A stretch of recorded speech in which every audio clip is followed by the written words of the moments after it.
Monday, July 20th, and I've been trying to post this podcast, editing it, and trying to keep my guest confidential. But I am going to attempt to publish it as well as put it on my blog. So I'm hoping that all this will work out fine. If I cannot do it, who knows? Let's try it anyway. I'm just, like I said, I'm just trying to make sure that the person I am interviewing or having a conversation with has kept private. A storyline. Arthur Crane.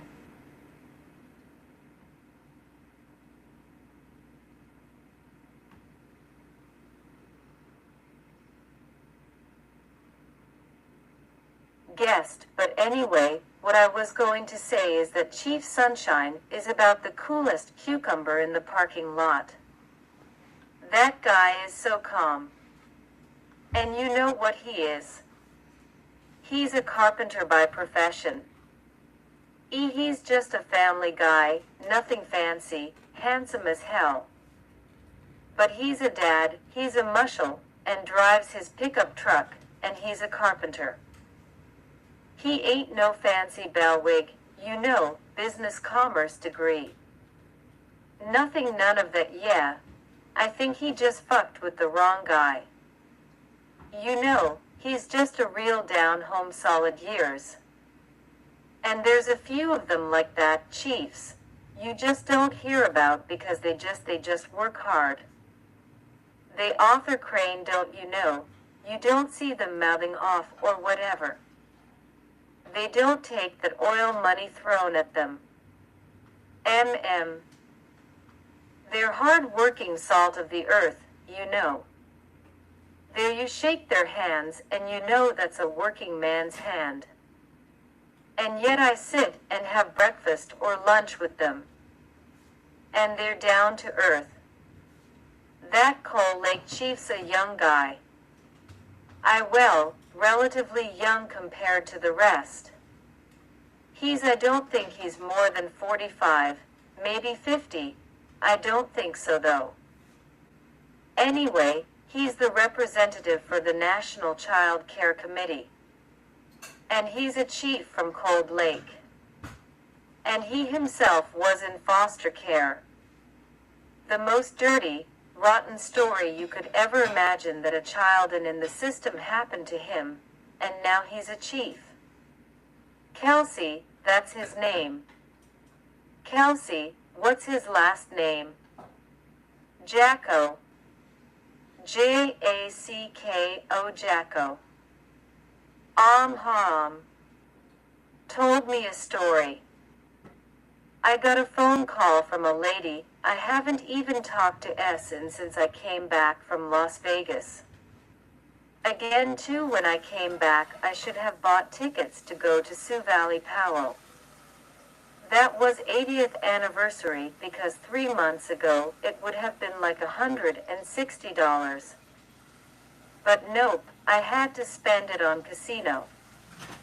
But anyway, I was talking to the lady and she knew about the Globe and Mail's article about the lawsuit with lawyer Terry Bruin, and 'cause she was at the Our Band meeting when they had their first the new chief in council. And they're, like my Aunt Regina and her daughter Jeannie, like they were attacking Lance. And you know, Lance had to defend himself and the chief like Ellery got up and the question was like, why did you let go of our the lawyer? He's been there I think 27 years, 25 years. Get this. He's now working with the S. Nakota, the Stonies. Okay, but I said, well, now that shit has hit the fan, they probably let him go. I said, she says, no, I didn't hear about this story. I said, but we were talking and she says, but I do remember at the band meeting, she said how they were justifying the release of this lawyer. And she said, I know that the chief and counsel had their lawyer there and they did consult him while we were talking to like my aunt and her daughter, right? And of course there were like my cousin too worked with this lawyer too. But again too, like you don't know people like personally, but it's just the timeline of it. And and even the emails that he sent to that Sam Murmureshi. Yeah. And even for months there was a period of 4 months that they hadn't even opened the contract, like the procurement process policies. They didn't follow them. And so here's the lawyer, sending this letter off, lets them know. Like this is open and then at the same time they signed it. Before it wasn't like it's just all like they've got all the paperwork. And I'm pretty sure the controller who had the 27-page document of all the monies, I'm pretty sure that leads into that too because I think there was 31,000 or 41,000. There was so much like it wasn't like 100,000. But money was given sort of as an initiative to I don't know how it was supposed to come into Tsutina. But there's Enoch and Métis Nation, 3 of the recovery centers that are being built on top of the 11 in Alberta. And said to my friend, I said, this Daniel Smith, and this Sam Marisher, I said, and all these separatists, I said, they've been in cahoots with everything to dismantle all the hard work, like decades and decades of indigenous built-up. I said, like closing Nechi Institute. And even having their hands in the Native Women's Shelter in Calgary, like staffing it with separatist female, board members. And again it's because the Alberta government is playing politics with non-profit minorities against each other. So you have Africans coming into Calgary buying for the same money as the Native Women's Shelter, and the Native Women's Shelter is getting the money because they have separate. They have supporters of Danielle Smith on the board.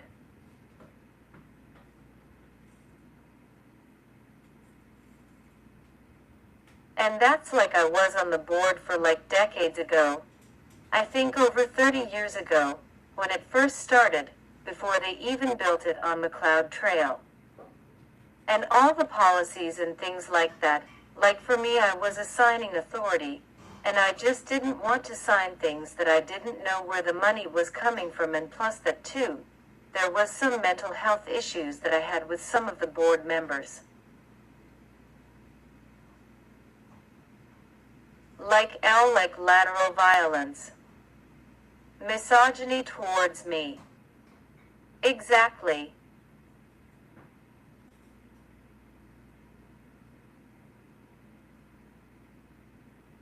Now she's a basket case.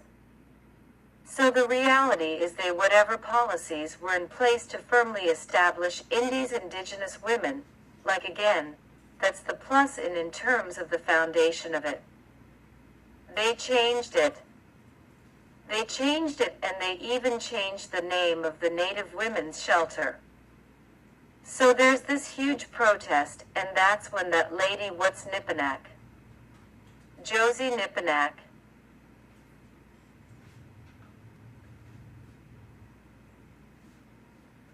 Yeah, Josiah. Yeah, so all that had to do with this then the separatists, or the Danielle Smith dismantling Indigenous foundations that were built up by grassroots people. It's just to know that is repulsive.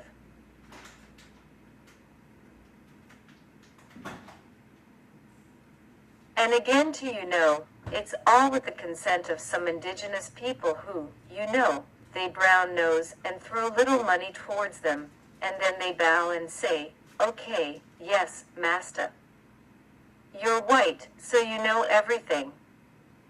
Like it's just.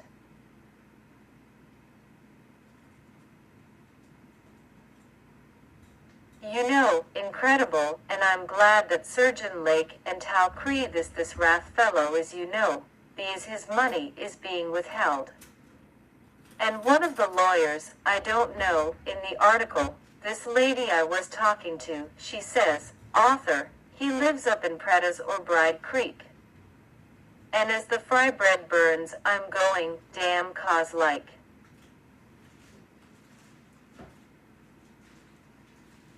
I shouldn't laugh because I know all this money has been siphoned like tea, like the news article is saying that Roy Whitney and his family would benefit. And of course,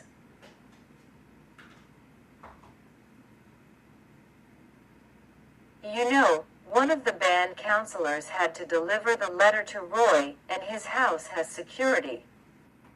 Okay, 24/7 security. He's the daughter who passed away last month. She has a house built right on his compound. They have a compound. Like talk about rich that they have to have security. So somebody must have informed him that one of the band counselors was gonna deliver this letter. And when Roy got it, this is just like from one mouth to the next. He said, is this all that they got? Is this all that they're gonna do, just like it was no biggie?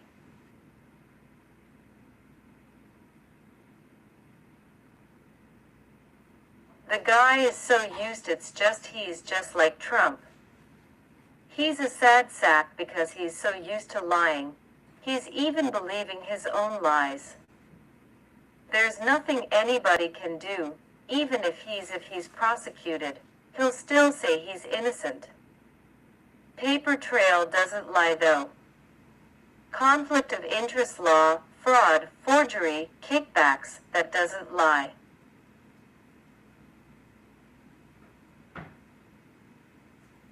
The paper trail will trail back to him, and that's where Carrie Tate and these journalists. They've got some really good lawyers in Global Mail.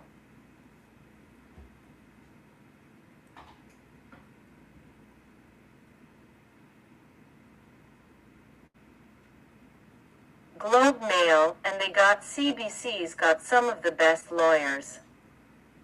They wouldn't print that shit if they didn't have evidence. Yes. Yes. So the point the gun is already pointing to him. He can be as cocky, as disrespectful as he wants, but at the end of the day that's all gonna come out in a wash. Well, I was listening to YouTube on the investigative reporters reporting the trial of Nathan Chasing Horse in Las Vegas.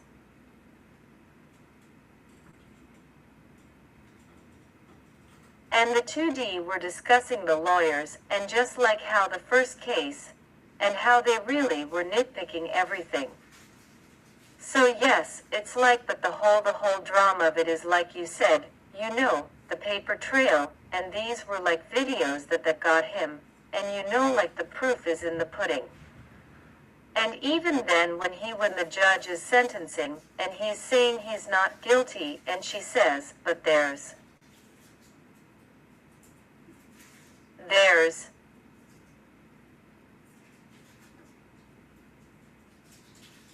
evidence, there's the video, and still he's in denial, like he's still there going no to BR, that's what I mean.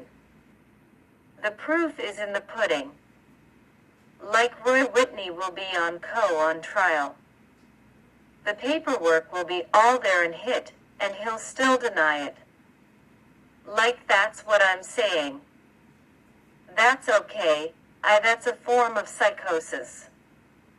Like it said, remember we talked about before about Donald.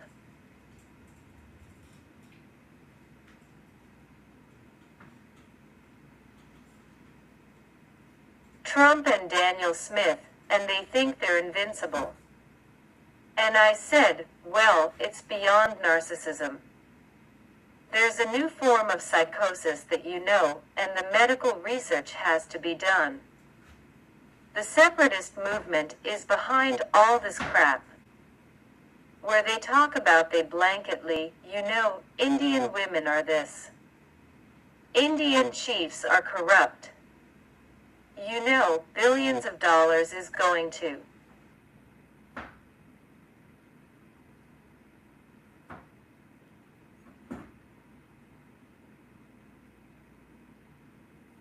First Nations. Meanwhile, they're the fucking freeloaders. You see what I'm saying? Yeah, well, is that we're not even shooting back. We're not even lighting like the dynamite and throwing it back because it's so ridiculous.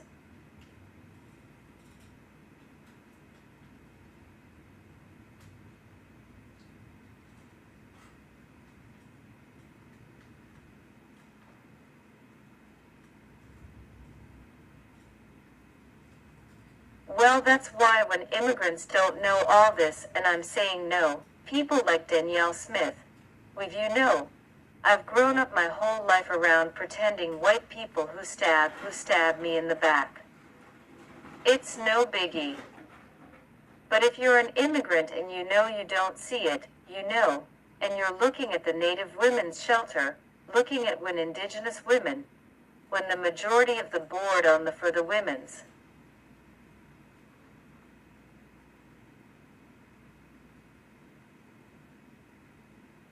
shelter.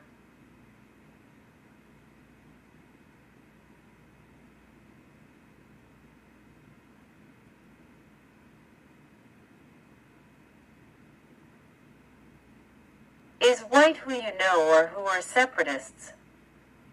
That's just my opinion. That's not only are they separatists, listen to this, they're all Americanized right-wing fascist Pentecostal bastards.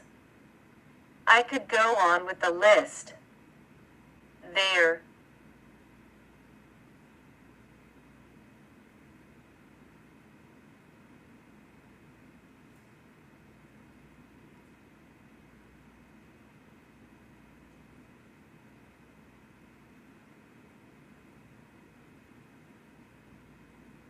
not even Canadians and they're in their psychosis they're more apt to shoot and ask questions later. Well, that's why I use the analogy. I said, even though you grow up in a community with a neighbor your whole life, I said it's like anything in war and civil wars and places where the state police knock on the door and say, is so and so your neighbor home? Or is your neighbor so, and they say yes. They said, well, we're gonna shoot in a firing squad and they'll go.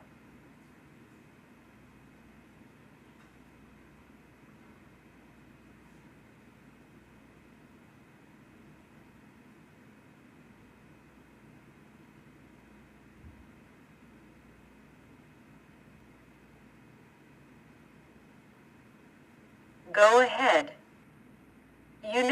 Like there's no love lost when it again this psychosis that's happening, because it's like every man for themselves.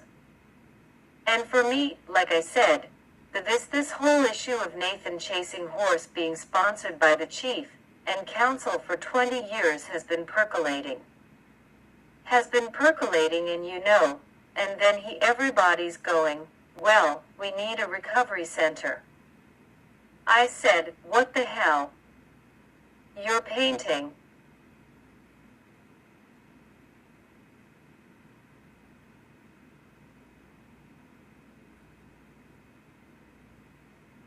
Our girls is being so fucking suicidal that we need a recovery center for 24/7. And I'm going, what the hell? We already have Nechi Institute programs, healthy living programs run within our community, and you took it away. Damn but they're being funded. They're being their glad handlers. They're not even.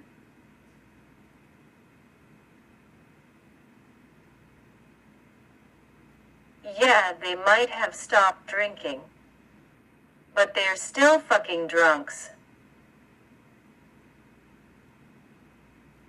They behave like dry drunks.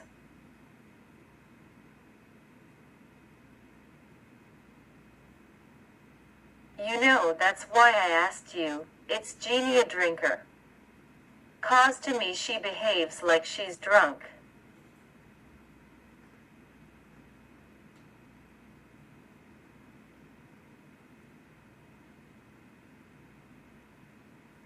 Well, that's why when I talk about my own family I said, you know, there's no like nobody drinks. There's no drug abuse. But yet look at what happened in terms of sexual crime. I said, even though that's not there in the equation, we're still suffering from this intergenerational trauma. And the how we think.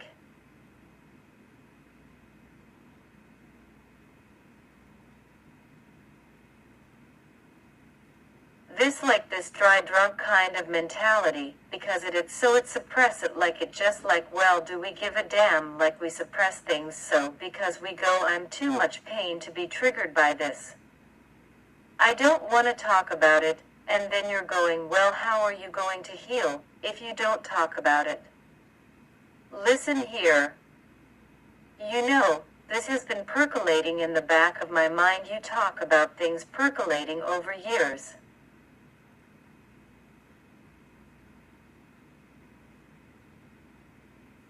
Billy Morgan is a chief. They still refer to him as chief. I disagree. He's not a chief. He went to work for how long? A couple of years, maybe more. For Danielle Smith. The day he got elected, she got elected and appointed premier. He went to work for her.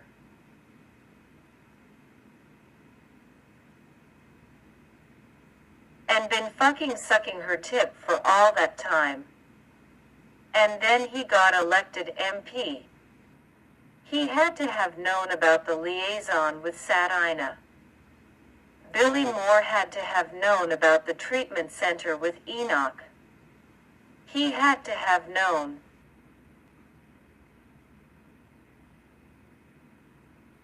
They were gonna battle with Netchi Institute, and battle guests to push her out of that in the snowbank in the middle of a pandemic. I can't even be civil.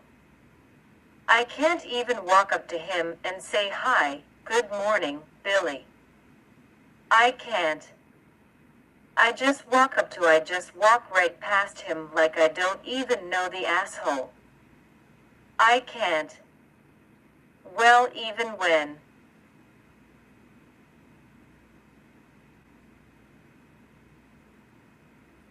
Roy said my aunt. I said he's like a stag, and she's like a doe. You know, the stag will send the does out into the field before they go because they want to see if the coast is clear. She stands up in Edmonton and says, I have a letter from Chief Roy Whitney. Why? Because he's denying that he has any connection with Danielle Steele, Danielle Smith.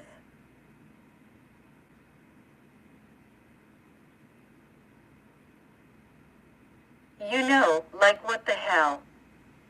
And she's reading it. Like she's getting this notoriety because she's a stand-in for Chief Roy Whitney. What the hell's the matter with him? He's got no fucking backbone. My late dad used to say, you know, when people had no backbone, I couldn't understand. Now that I'm an elder and I look back and I'm going, it means he's ashamed to be Indigenous. When you don't have a backbone, you're ashamed to be Indigenous. And that's just my opinion. You know, the fact that all this was trying to cover up all what was percolating to make sure that the money flowed if he didn't get into council. At least that contract was signed by to Malika Holmes through that Sam Mureshki. Like that.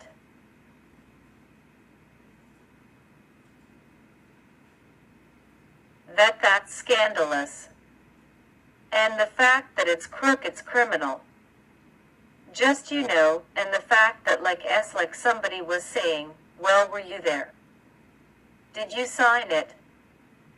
Well, all those counselors who were there, there were checks being like they said invoices, double invoices, and you know, when some of the band counselors questioned it and said, I'm not signing, you know, like the just the.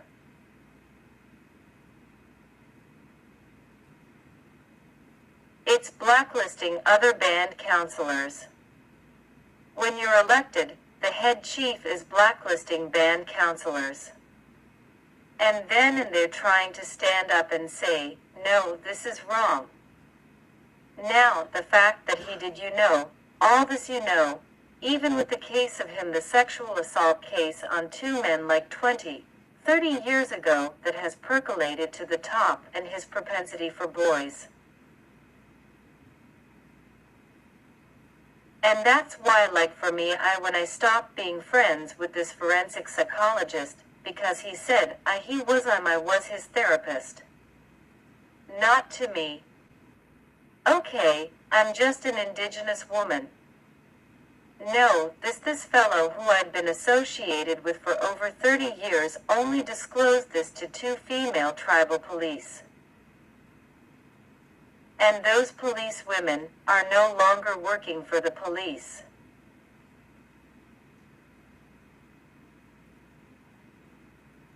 I just got assigned a special constable, female constable, to look after me 24/7. And I asked, are all the Tsuut'ina elders getting special constables to, if you have an emergency? And they said yes. So I called another elder. I said, are you getting a special constable? And she says, no. But it's good that you've got one. But I said, this is really for me. I don't feel comfortable with it, only because I know that this whole investigation was.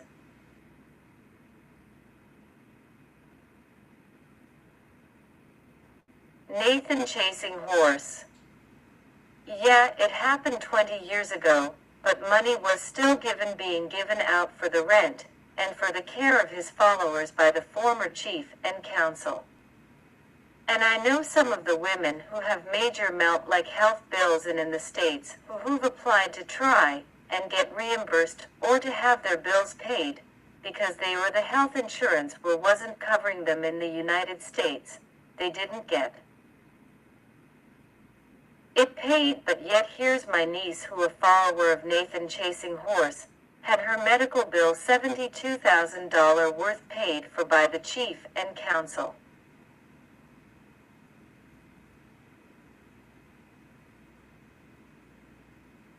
Everything that whatever connection he had to supporting Nathan chasing horse. That's why I said, the Fifth Estate could have added more, but because of the controversy that they had with Buffy St. Marie, they didn't report what they were hoping to report. And even then too, when you had the three chiefs, Roy, Sanford, and Lee.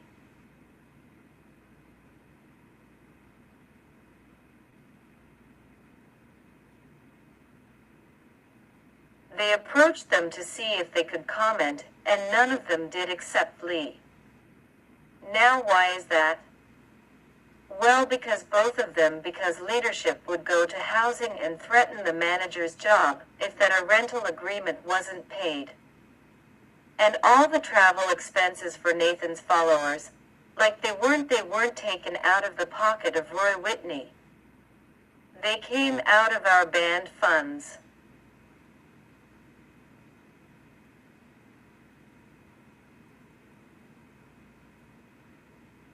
So for me, when I asked, could I get reimbursed for going to Las Vegas because they sponsored 11 people to go down a month before me, it was refused. Yet I know those 11 people weren't gonna get any kind of they didn't have to pay back that money. So again, when people say, well, why are you harping on Nathan chasing horse? No, it's the fallout.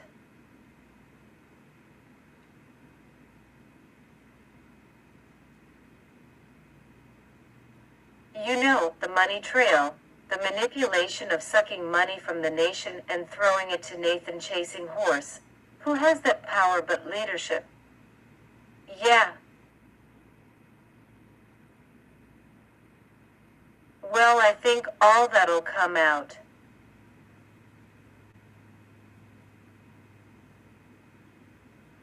If Lance and them are doing their due diligence. Well, I had spoke with Zach, and he was the one who had got in contact with the Globe and Mail a couple of years ago. And so even that too, like I said, it's been percolating, but to actually have it's the lawsuit served.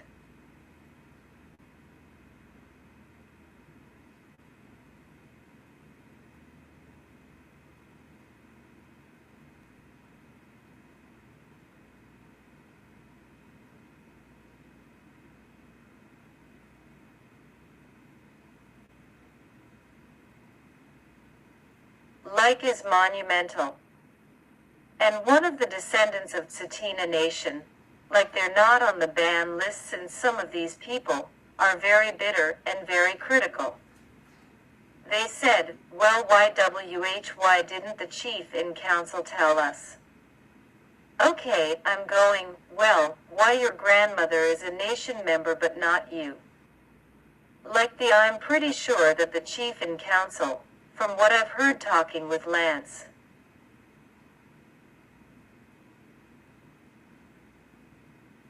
But it's all gonna come together. It's just like it has to be done incrementally because it's so huge. And to your credit and to the credit of Lance and Zachary, and all the people, you know, I've been a victim. I've been a victim on the receiving end and the short end of the stick, and so have you. You know, and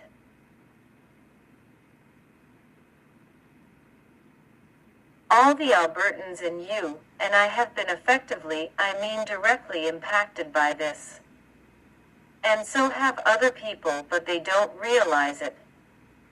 There's another C I think that's being investigated by the RCMP, and that's those surgery suites. I'm not sure what they were calling them in the media. But there you know, there Daniel Smith was handing out gifts, contracts, millions of dollars to build those suites on reserve. One of them went Enoch. For knee replacements and shit like that.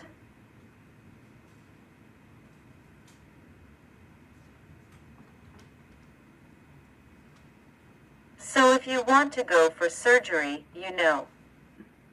This is the privatization of health care. So if you have the money, you can go pay for it. Well, that's why I mean these treatment centers. They say they're gonna service 2,000 people. I'm going, well, they're not gonna service Tsuut'ina youth, so why did they put it out here? And why did they cut back services, money from the province that was already coming into healthy living for youth programs? Yeah.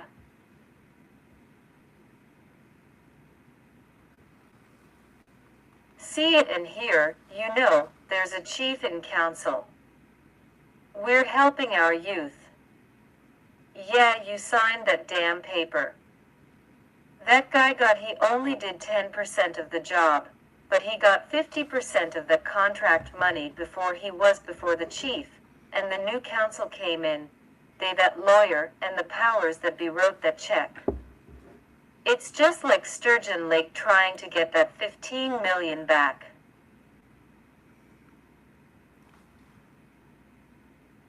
Like it's ridiculous what these separatists, these Puritans will call them, or back a lack of a better word, because you know, it's just like the whole new world you're coming into. You're escaping persecution in England, or the Europe, and you're coming into the new world.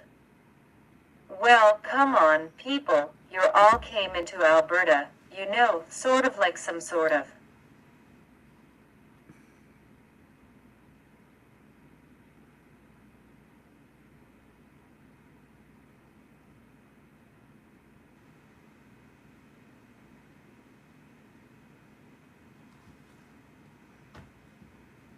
Persecution? I don't think so. So why aren't you making the best of it? Instead you want to what? Again, take more money out of the mouths of indie vulnerable women and children. That's why I say ever since they discovered oil and they'd started those industrial schools, the one in Calgary, and in and then in Parliament within 20 years, within 10 years in Parliament, it's written.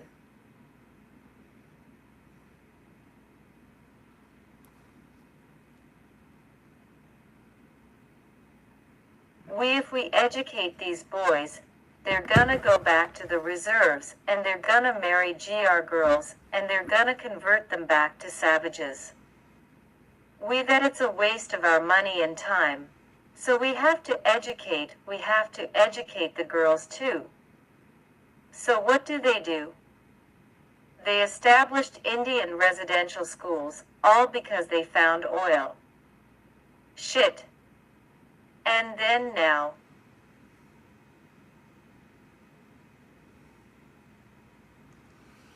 Here's Trump feeding money into Daniel Smith.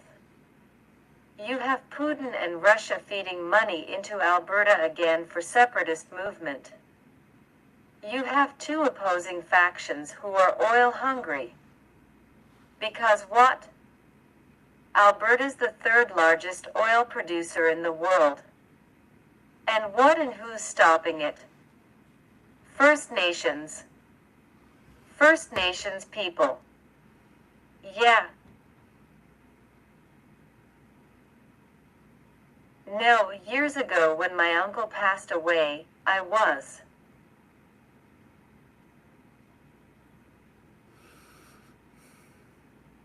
in grief and I was, just in grief, and I remember seeing and thinking of Superman and how, he had this big key, and he'd fly this key into his fortress and churn it. Well, when I somehow I just thought Alberta as the shape of a keyhole, and that's the creator was gonna put a keyhole put the key in Alberta and churn it. And look at what's happening. This is my uncle's been gone for decades. But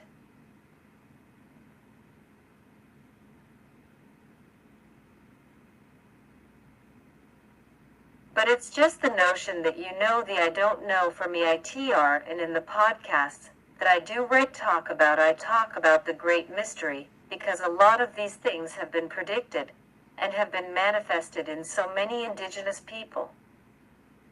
You can't just shut it off. And I mean even.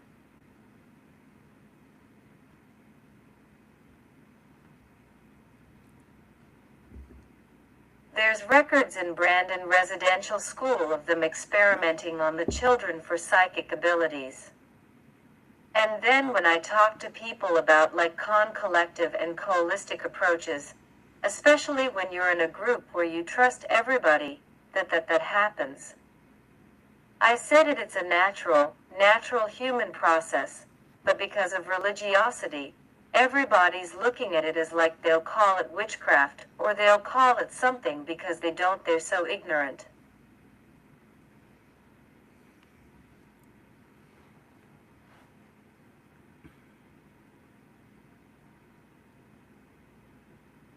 They don't understand it because they just think what Earth was only created 2,000 years ago. Talk about the naivety or the reality of a poor education, or just the greed, using that as an excuse. Like you said, human beings can do whatever the hell they want as long as they're given permission. And when you have a religious doctrine giving that permission, they've taken it. They've taken it too damn far. What do they call that? Divine destiny, or yeah.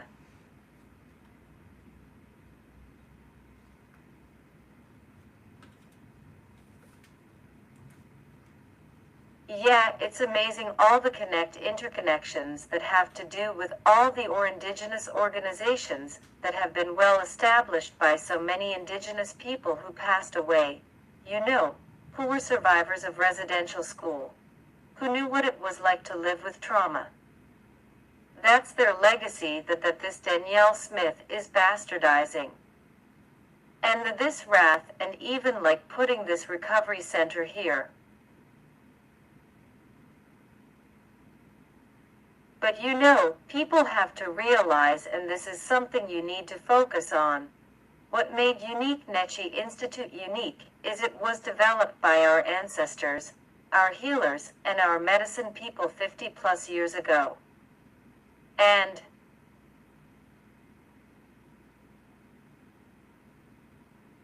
the reason being is they knew the Rent residential school was gonna close. And they said we need to heal our people.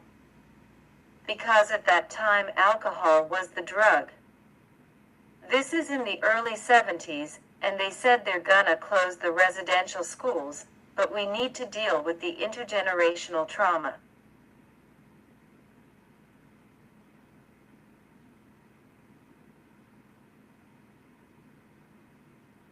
Well, that's why I stayed in my podcast. When I was a child, everybody visited everybody.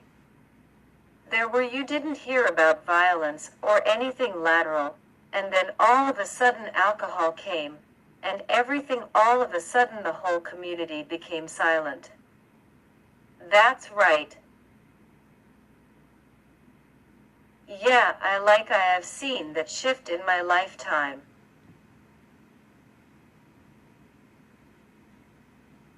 Yeah. And then I just like I don't know. There's no magic wand to change everything. People like I grew up seeing people pretending to be white, if they had white ancestry or white blood.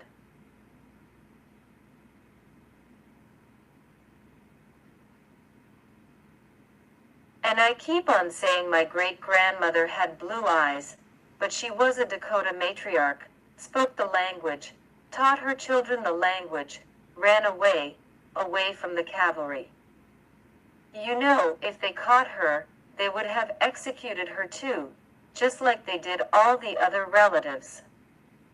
I said there was no distinction. I said, but here and now because of being ashamed.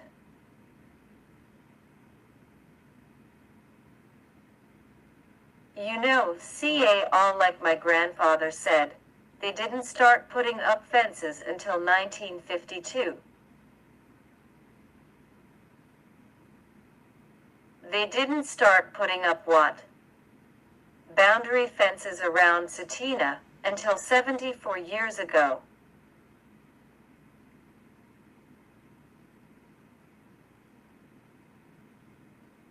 See at some point author, and this is what we need, the bridge we need to cross, I need to cross, is where does Nechi Institute fit in this big picture?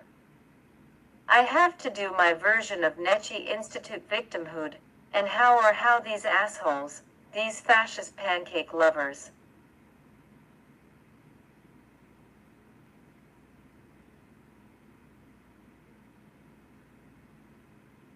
have taken our culture and cherry pick what they want, and get their token elders and their token chiefs like Billy Moore and and Roy Whitney.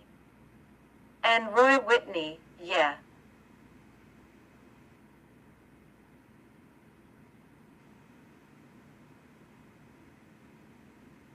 See, and that's the whole thing too, is like I had Nechi Institute training.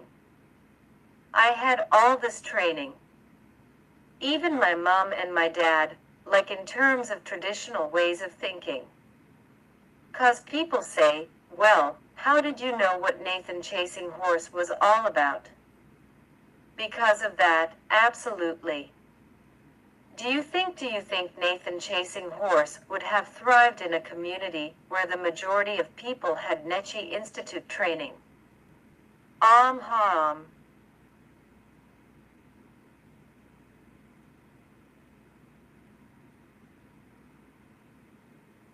It'd be blown out of the water. That's what makes it so tragic.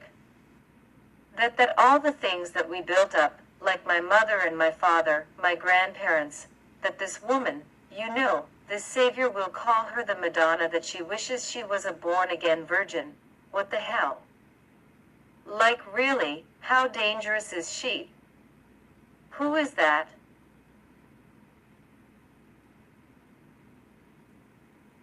Daniel Smith, old dog, pancake princess, fuck you and your.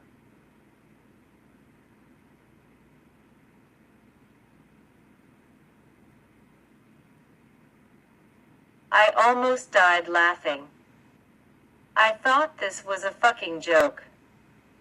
I went outside to have a smoke, and I couldn't believe it. I couldn't stop laughing. I was just out of control. Then I realized it was at the K-Days pancake breakfast. And I just finished saying about a week or two ago, because we couldn't go to Calgary. We know we were broke as a joke, and we just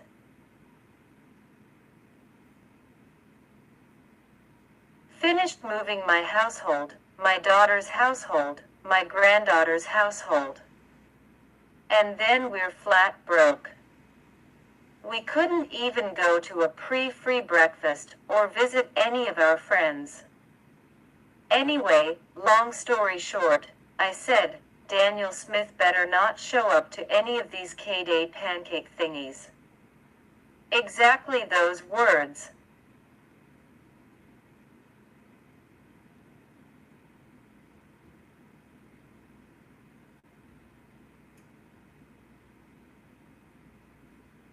I guess there she is.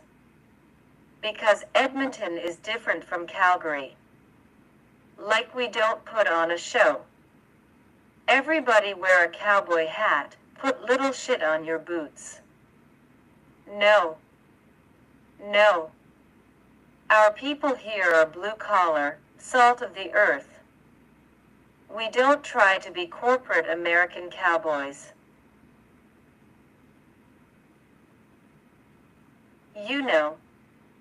Or fall in love with the Wild West show. And then the only thing I watched on television, I used to watch the Chucks.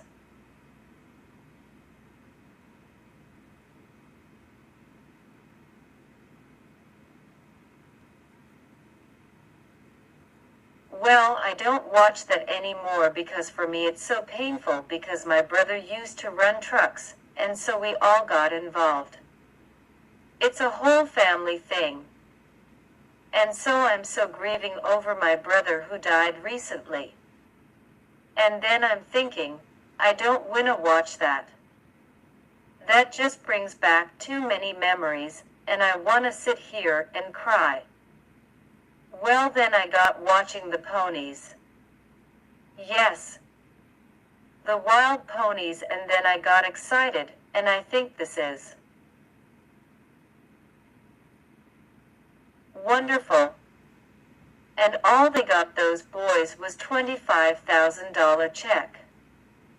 And those fucking bull riders and everybody else bareback, they all got $100,000. Yes. With a big bronze. How come our boys didn't get a big bronze? Because Enbridge, the sponsor of the Calgary Stampede, sponsored the competitive powwow for 2 days. Also they sponsor the Indian Village. So like they sort of think, well, we put in so much money. Yet they don't realize that they there if it wasn't for Indians they wouldn't have no fucking company. Exactly. 'Cause they're sucking our resources.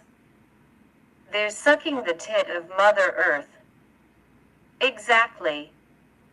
And they're treating us like show dogs. Yeah, my white friend, she says, yeah, when we ask for oil money.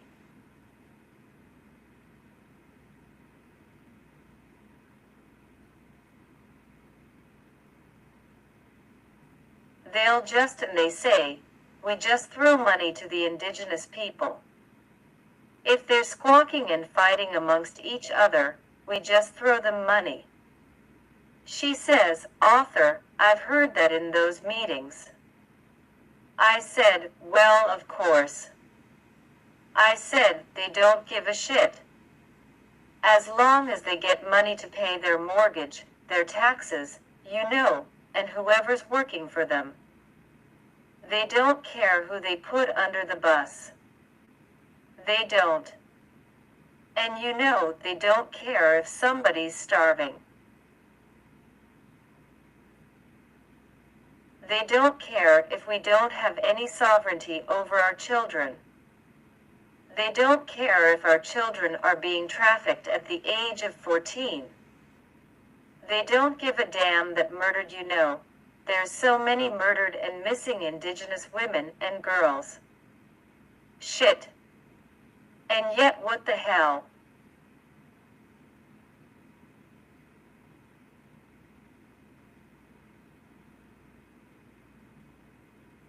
Talk about fucking white privilege and matriarchy. I said, you have to live and be born in it and every day face the like the S and the injustice of it. I said, because if you haven't breathed it in and experienced it and be angry, like I am like people are so angry, like of all this money just for this is just one that TR that center.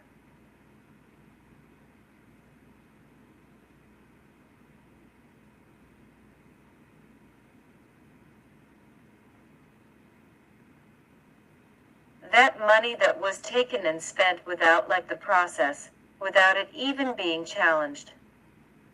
And I think too there was also something to do with the ring road, and just so many things that Roy had his fingers in. And for me I have grown up here.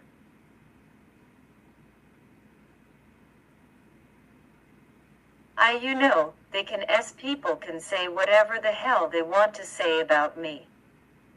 I know throughout my life and since I was in my 20s, anytime there was some big controversy and somebody wrote a nasty letter to chief and council, author, they said it's you.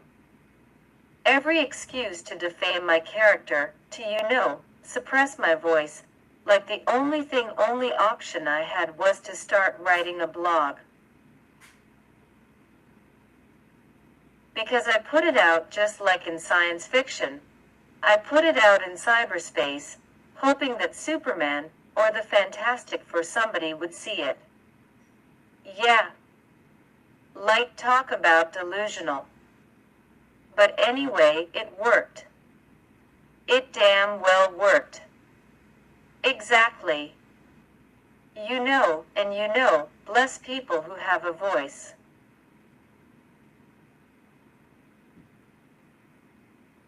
And it just makes me upset. And I know when I talk to people about this lawsuit, I know they're upset as well.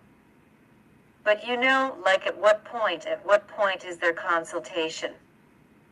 I know as everything starts unraveling, I know the chief and counselor are gonna have to approach the elders and again, I have said to other elders.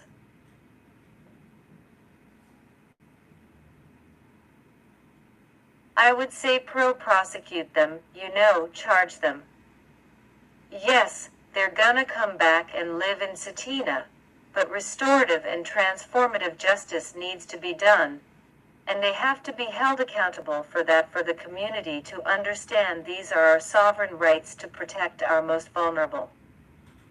That's why I said, what the hell did they do paying the rent for these 14, 15-year-olds?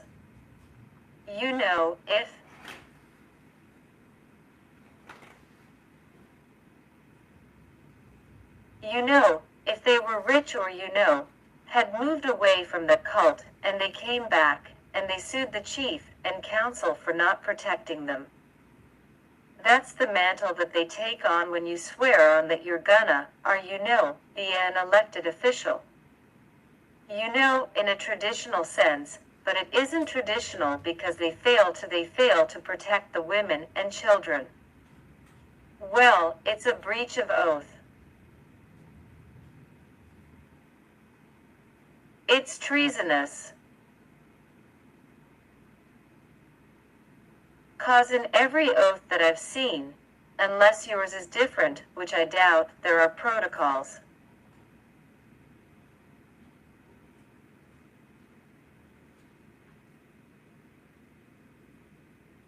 Whether or not they recognize it or they're put in place, it doesn't matter. They have a sacred responsibility.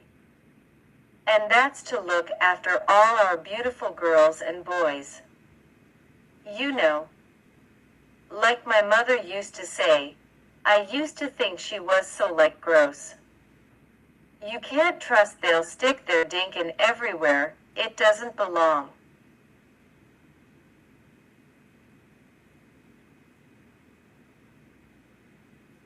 Don't worry about that one over there.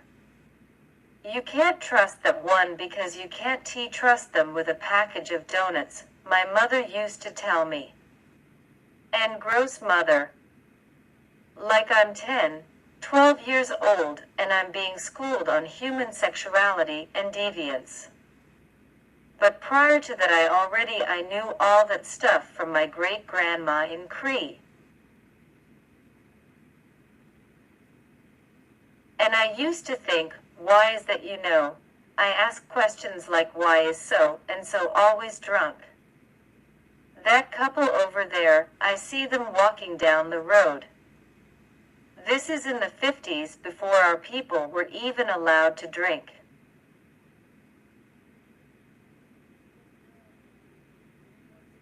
Then they'd be passed out and you know, fighting in public and people would be scared they're gonna show up at a funeral or at a wedding.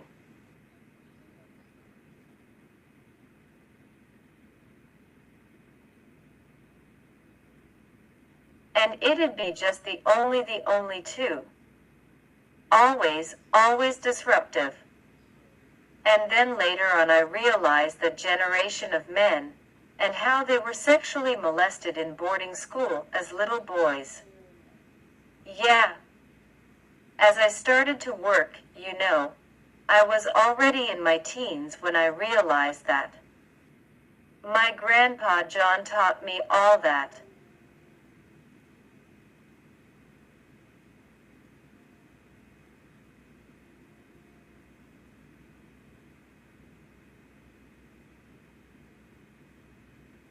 Those ugly, you know, colonizers had their way with the women, the men. Well, even to when our men and women go into prison. You know I have my friend whose sons come out of jail, and they just start drinking and I said, you don't know what they've lived with in that prison. That's right. And there's no way to protect yourself. Yes.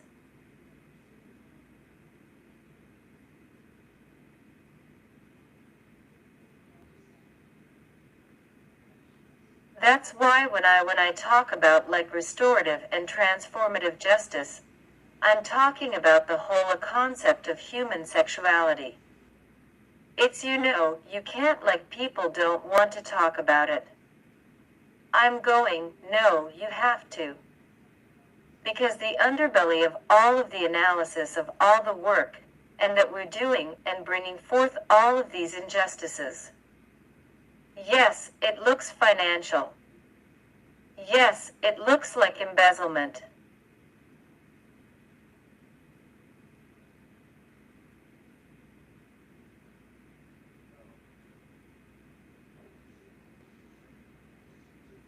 And doctoring documents and making lawyers rich, you know. And then finding out your chief is on front page news for you know his violation towards men. Yes.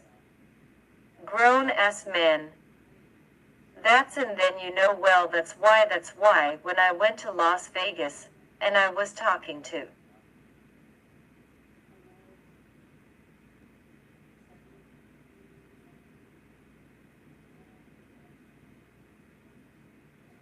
The followers. They said we didn't know we were drinking the Kool-Aid, and they started talking about like his even his sexual preference to two-spirited teenagers. And then I thought about our chief, and his propensity for boys. And I thought, like how deviant. Like what was going on between, like whatever was happening between, like rituals and ceremonies that he became so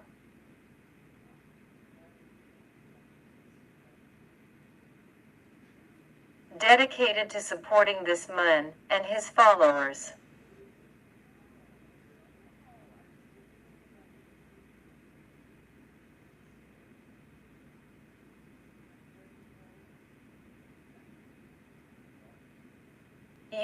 Because that forensic psychologist who'd been his therapist had said to the two tribal female policemen, he says he has a propensity for boys. Now what the hell? And then he even said he'd even say, I don't like this chief because of him. Nathan Tracy Horse has thrived in Satina. Again, what the hell was happening in those therapy sessions?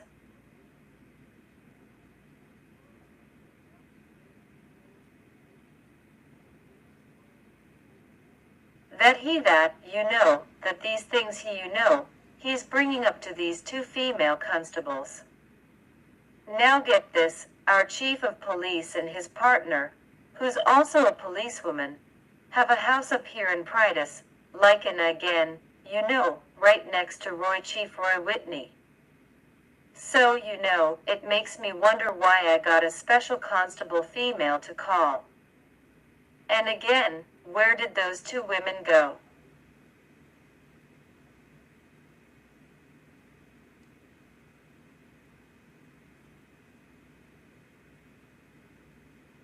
Cause this person, this forensic psychologist, I heard them. They were in my living room right here. And he says they started talking about certain people they all knew in terms of like human trafficking and things like that, and so, that he felt at ease talking with them in front of me. But yet for me it was all a show because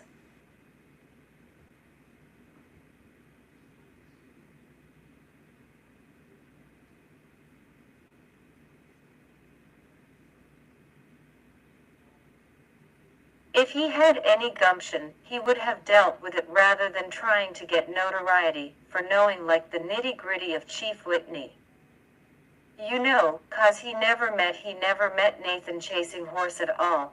So that only led me to believe like, what is it that he wants to become famous for? Which really sickened me.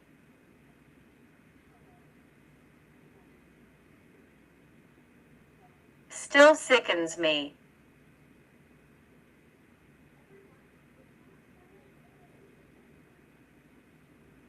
Well, what business is that psychologists have in disclosing confidential patient information to the cops? So he could see again too. He knew that the Fifth Estate was going to interview me. So he wanted to make it public like that because the police were also being interviewed by the Fifth Estate. Like I'm pretty sure if the Fifth Estate hadn't decided to do a story, he would have kept quiet. Wouldn't have wouldn't have said anything in front of me. Yeah. I was in therapy too, and even when my therapist found out that the Fifth Estate was gonna interview me, she set up for counseling sessions in 1 month for. That's 1 a week.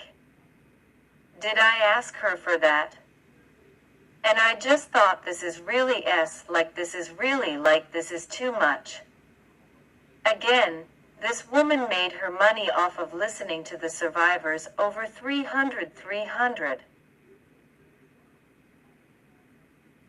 witnesses of Indian residential school, that she sat in to listen to their statements.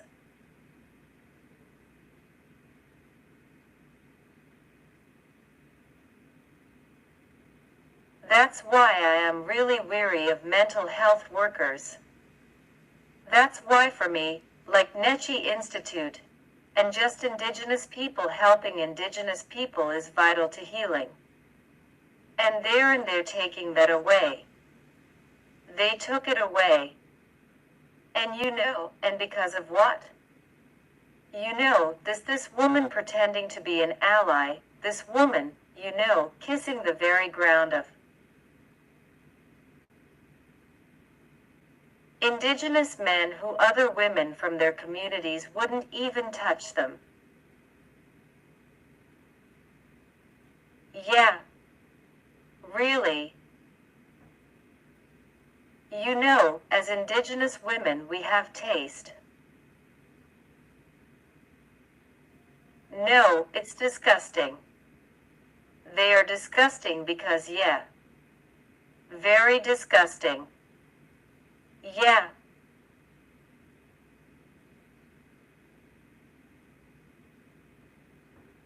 So next week's our powwow.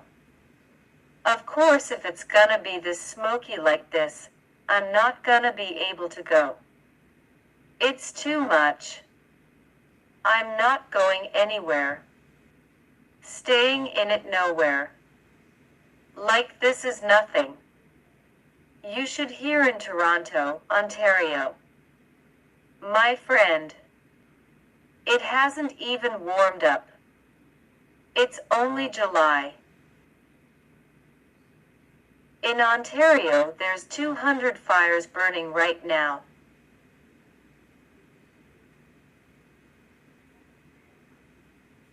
Like the whole town of Hamilton, Ontario is just covered in soot. Smoke. Like horrible. Well, they say they have 3 data centers in northern Ontario.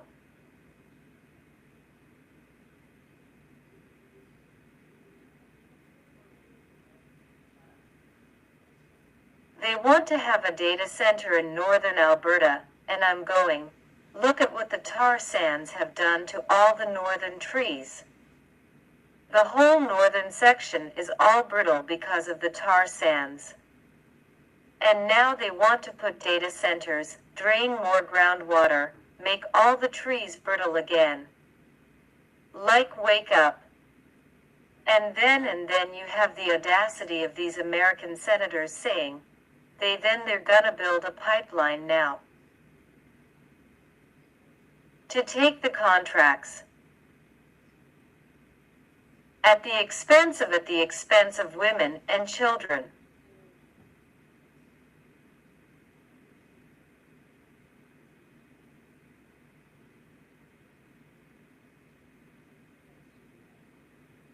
The most vulnerable.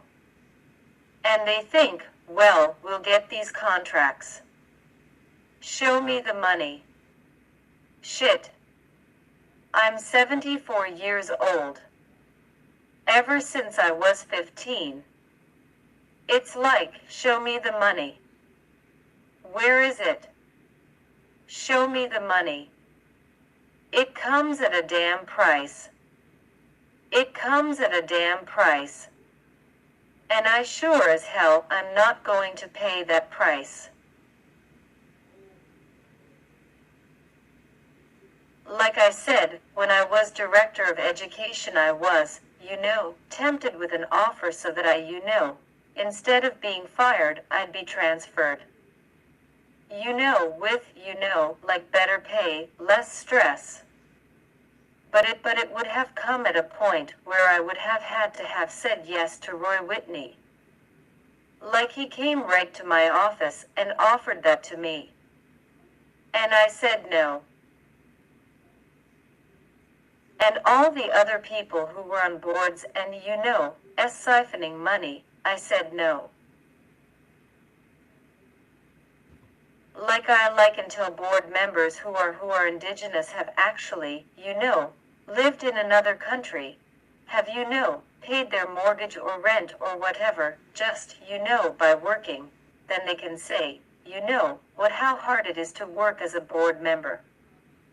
Even like I sat in as a non-profit board chairperson. And the work I did and the rest of the board just,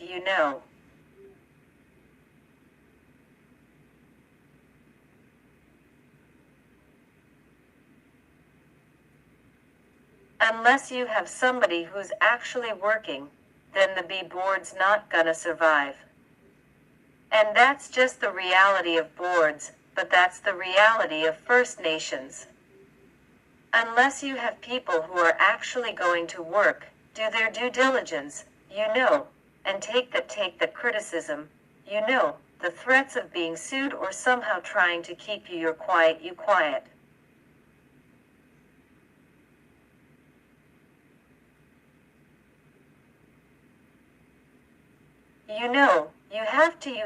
You have to have the courage to say something. Like my father, like my late father, you have to have a backbone. That backbone means a hell of a lot. Like you said, all the ancestors that created Nechi Institute, all that insight and wisdom they had. And yet nobody is looking at it. And yet they fucking well say, I'm a traditional thinker. Bullshit. Bullshit to you. You don't know what you're doing to hurting our own people. Yeah. That's why I said even the Native Women's Shelter. Like that was supposed to be for Indigenous women like from the tribes of the Treaty 7 area.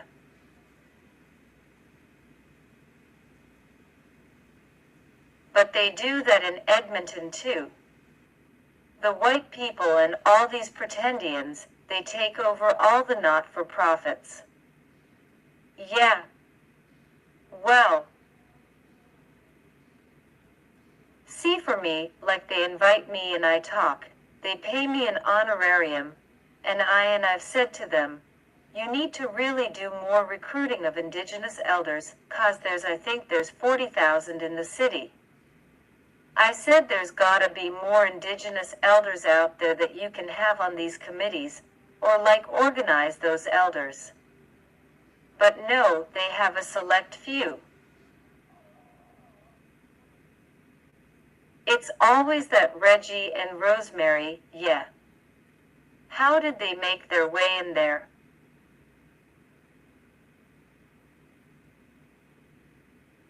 I think it's just the practices of what they do on a daily basis. Like how'd I put it? Who do you know that the city of Edmonton uses? What's his name? Whiskey Jack. The university uses him, the city Alberta.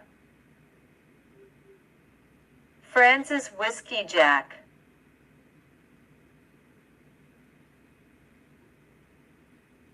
And his wife Mariel.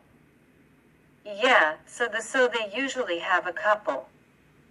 So that way it's like look, they're a happy couple. So it's not a like there's certain like again, the what standards are they trying to emulate? And again, I remember when Ralph Steiner, when he became Lieutenant Governor of Alberta.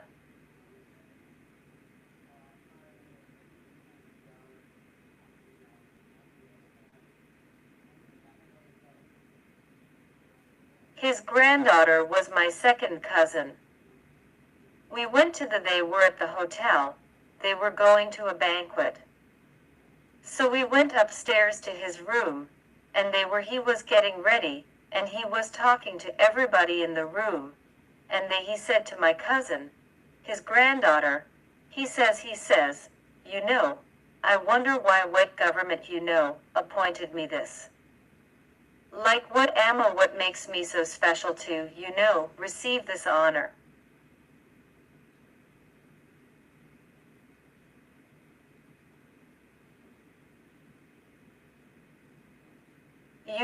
And he was talking to her, trying to, say, we've got to look at these things. Why do they do these things? What is their purpose behind it? And that's why, like, when I look at people who get these honorary degrees, I'm going, what purpose does it hold? What is it serving? See, and just until Daniel Smith came in, did they serve a lot of honorary degrees? No, they didn't. And again, too, by having these honorary degrees, it's taking away the money from the nonprofits or from the grassroots people who actually do the grunt work, the actual work, like yourself and my late mother, and thousands of other Indigenous people to work on the front lines. They're saying, well, we've chosen a select few. I'm going yet at the expense of taking away the funding for those projects that the grassroots people wanted in the first place and established.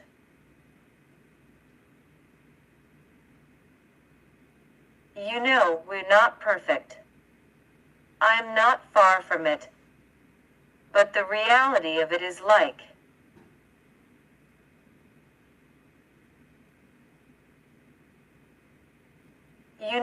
it's just like why people have depending on people to support, and to help people guide people. And it's not just an individual, it's a group of people that are being guided, and then you take that away. That's why, when I think about this recovery center, and like I said, all the things that we try to face, like all those people who sobered up trying to face, like the abuse they created, the time they've served in prison for the abuse they've created, and then for them to live in our communities. Like all these things. It's not easy.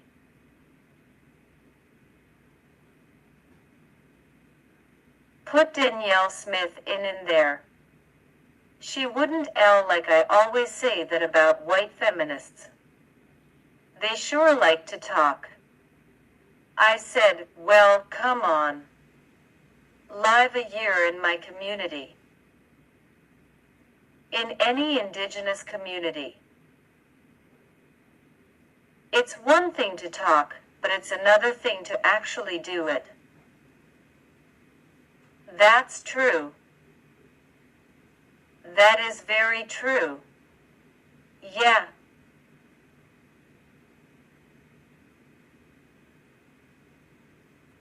Yeah, so I don't know how things are gonna work out, but I know it makes me angry.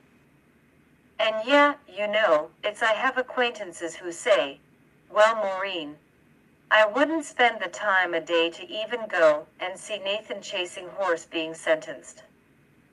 And all the money I put out to do that is nothing. Nothing compared to like all his victims.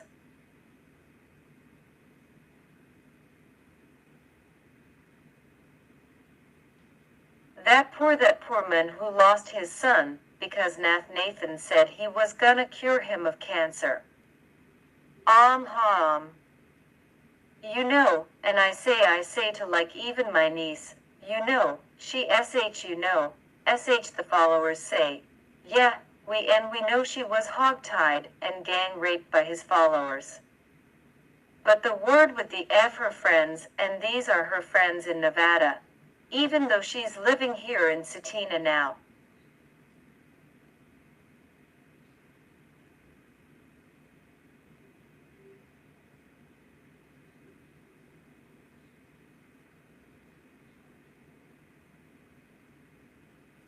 Says she won't press charges.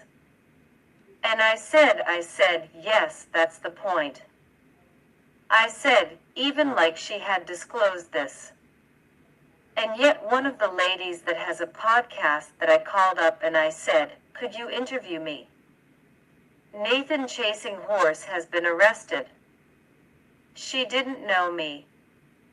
She did a lot of advocacy for the Native Women's Shelter. She said, "Okay." And she puts it on Facebook, and so my niece saw it.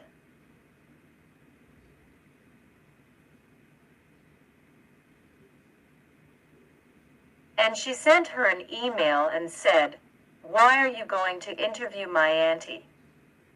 And she told her not to interview me. And this was like BEF during the whole time that the tribal police were interviewing her too, and her disclosing, yeah, she had been sexually assaulted by Nathan's followers. And even my contact with the tribal police said, she's not following him anymore.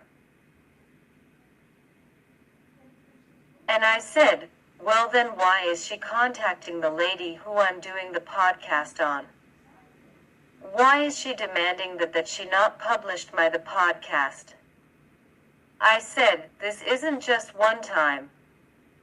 I said, twice within 3 or 4 months. I said, my niece has confronted this woman and saying, don't interview my aunt. I said, she's still following him, even though she claims she's been sexually assaulted.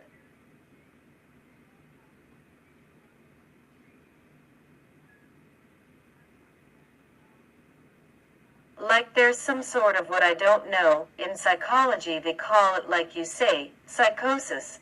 There's also this disassociation or multiple personalities or something where people have gone through so much that they still don't want to believe the unbelievable. Like the one man, he divorced his wife, he's working, he's not educated, he's working, he bought a house, a mortgage.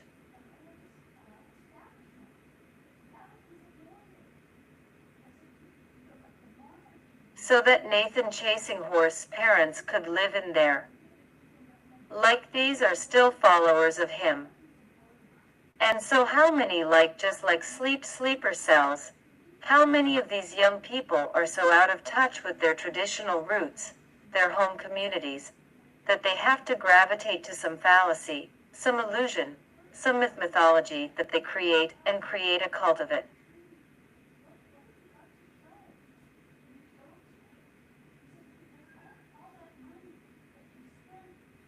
When they cannot damn well go back to their home communities, their home reservations, Inuit Métis, or First Nations communities and live there.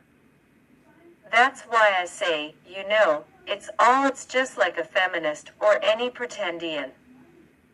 If they're like even that's why I say some have status cards and never lived in community. And yet, like if they did, I'm pretty like I always say.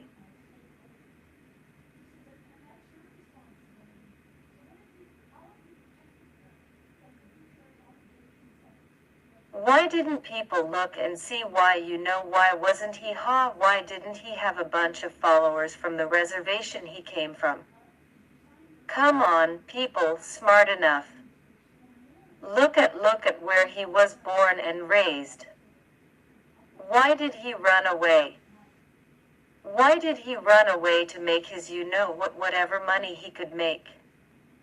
So as much as people want to think that like it's not significant, it is. It is significant because it's a reflection on how desperate we are to hold on to our culture and our identity. But it's how and when and how to use it in an appropriate way.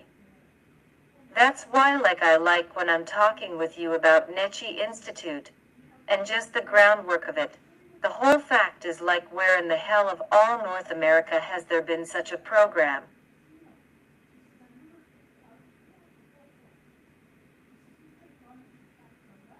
We really need to, have a voice about it because damn it, we're not stupid. We're not ignorant. We didn't lose our culture. It's embedded in the Nechi Institute for Time and Prosperity. It's not like, yeah, there's all these people who talked about their experience and they want to what? Destroy those records in 27. Like I'm saying, you know, this whole D. What you call Indian residential school industrial school denialism.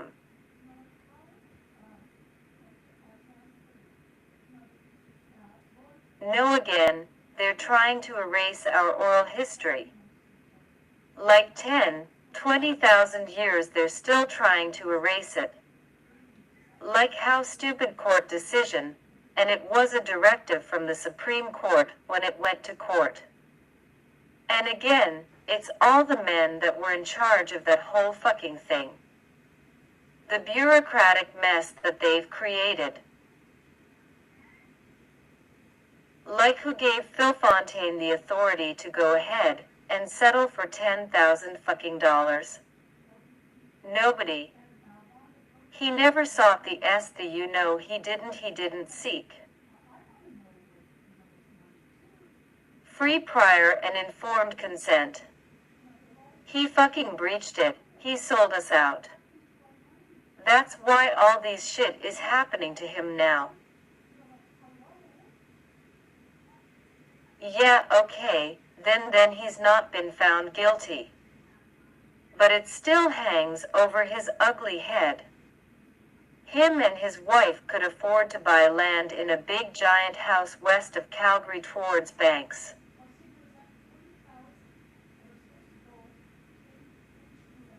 They sit comfortably with all the millions of dollars that they made. Him and his Kathleen lawyer. No different from Wrath. And I think they should be investigated too. And how they went into cahoots.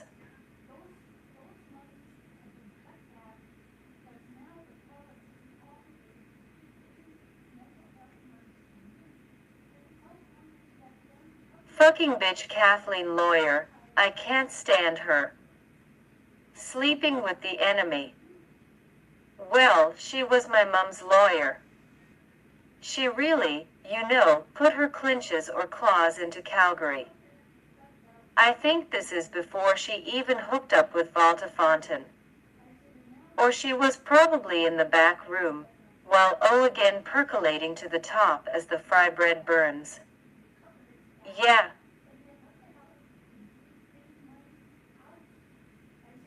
Yep. That's right. Shit. Morality.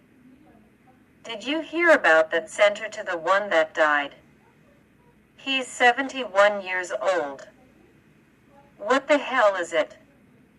He was 71, he died last week. Yeah, okay. The one in the US. Yeah, and so all these sexual encounters that he paid off to men.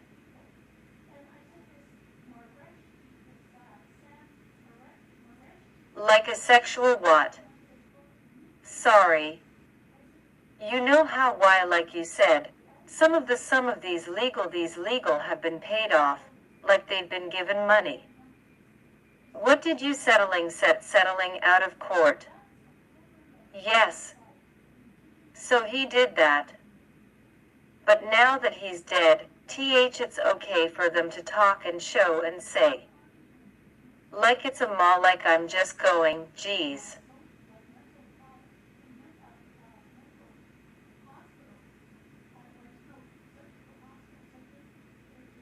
That's why I say, all these politicians who've settled out of court, like even my neighbor here, Emmett, I hear he's moved to Arizona because he settled out of court with the victim. Yes. As the fry bread burns. It really burns. Yes. And there's also implication too with money again being siphoned into his company. Understand this, you got a trucking company. If you're in cahoots with the head chief, he gives you contracts. Shit. Damn it anyway. And that's Regina's nephew. No, that's she's not or not through marriage, no. Distant though. Distant. Yeah.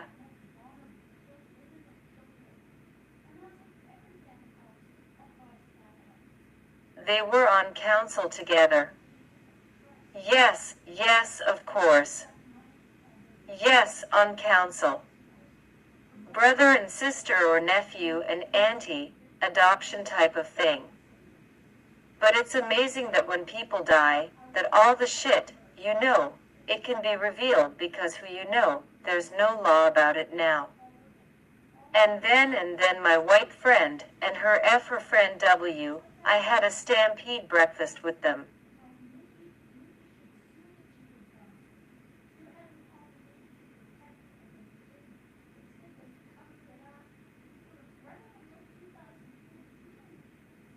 And they were talking about these Republican conferences they have in the United States. And of course I'm so naive. Like I didn't even know that you could freely access porn until the pandemic, because I was talking to my white friends about sexually transmitted diseases in old folks' homes. And so I found out, my goodness, you mean it's legal. You can actually surf the web and find porn. Did not know that. But see, again, this is I'm being educated by one.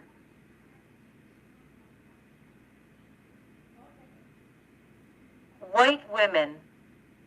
So I'm at the Stampede breakfast and she said, yeah, when they have these Republican conferences, the app Grindr shuts down. And I said, what do you mean Grindr? Do you know the software Grindr? Do you know what it is? Like I didn't know.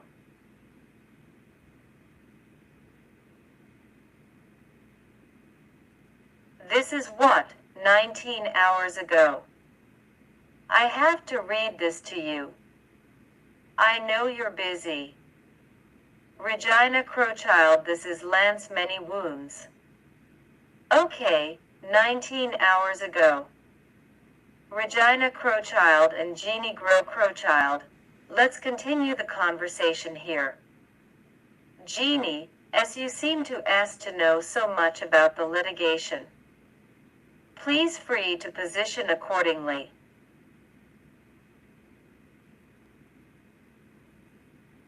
Defamation and slander are real offenses, so please enlighten me on offenses that I am apparently guilty of.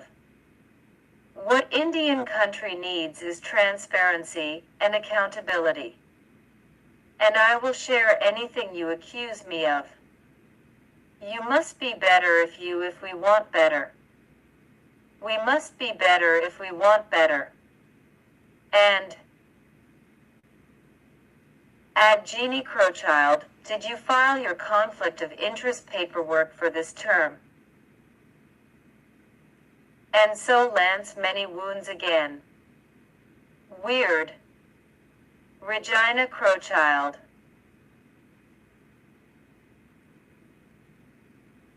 Jean and Crowchild, let's have this discussion in the open so people can see. I'm still a volunteer, and I work for $1 a month. I only think about my grandkids in 7 generations. Regina, we both agreed on transparency, so let's share what's been going on. At our last band meeting, you called out myself and the casino board on renovation, saying that they and I were causing catastrophic harm to the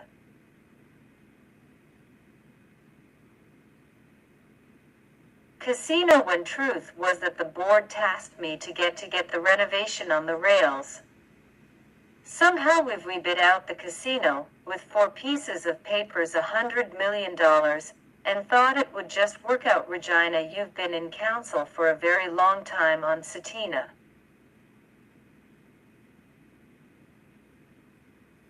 Your transparency. Where did you spend my kids' money and my grandkids' money? Please explain how you allocated resources to the casino and the nation in general. Did you support not removing Roy as when he was charged? Can you explain why? Agreed guilty until proven innocent, but please explain your rationale. P.S. to all family associated with Regina and Jeannie. I support you. I apologize. This is playing out publicly, but part of cleaning things up is calling out the nonsense that's happened. Satina is a mess. But we are cleaning it up so we can support our members. The Chief Starlight and his office will work with anyone to move the nation forward.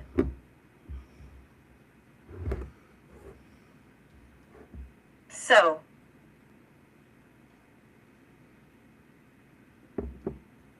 then 8 minutes ago, Lance Many Wounds posted.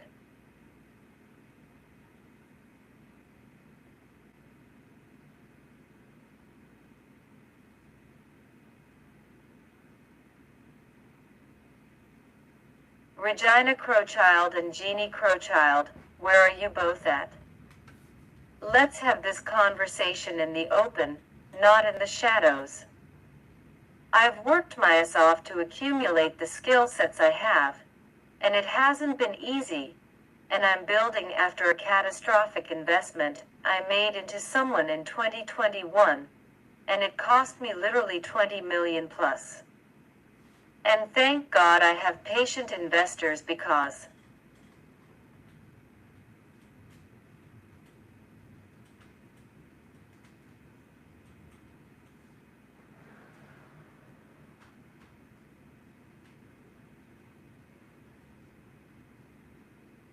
they got caught in it as well.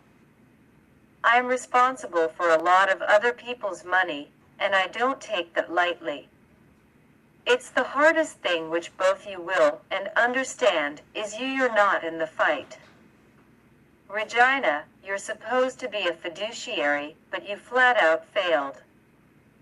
You just spend the nation's money to go talk about treaty. Tell what you did to A. Tell what you did. What did you accomplish?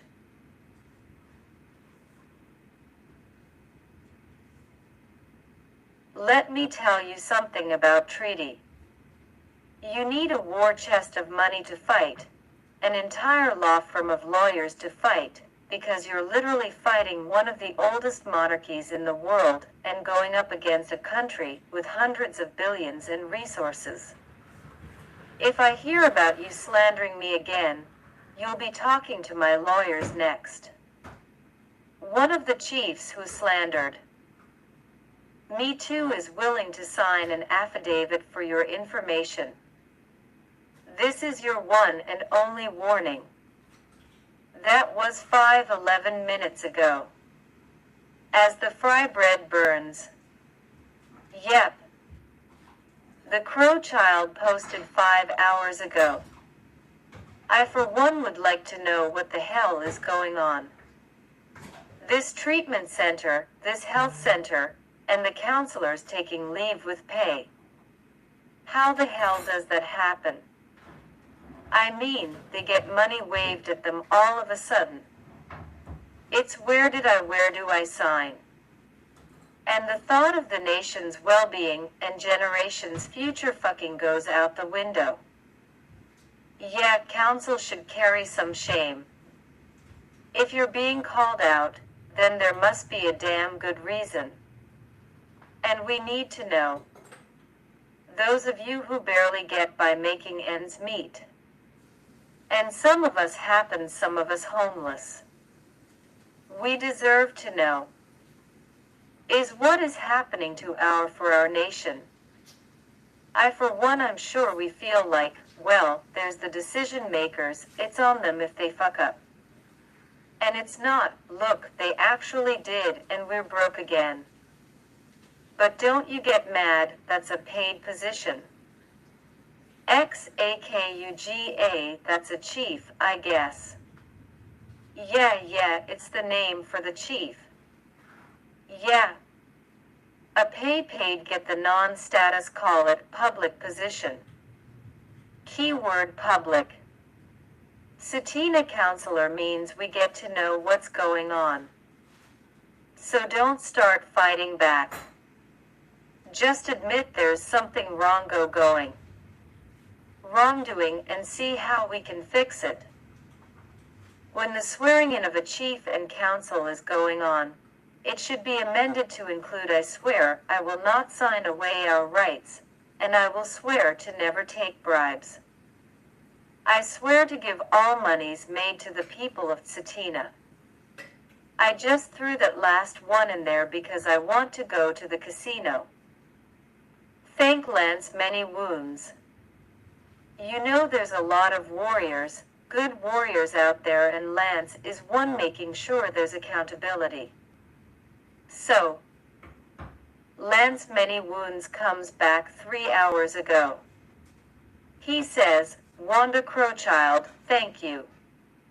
It's been hard because the nonsense and lies that get spewed out are egregious.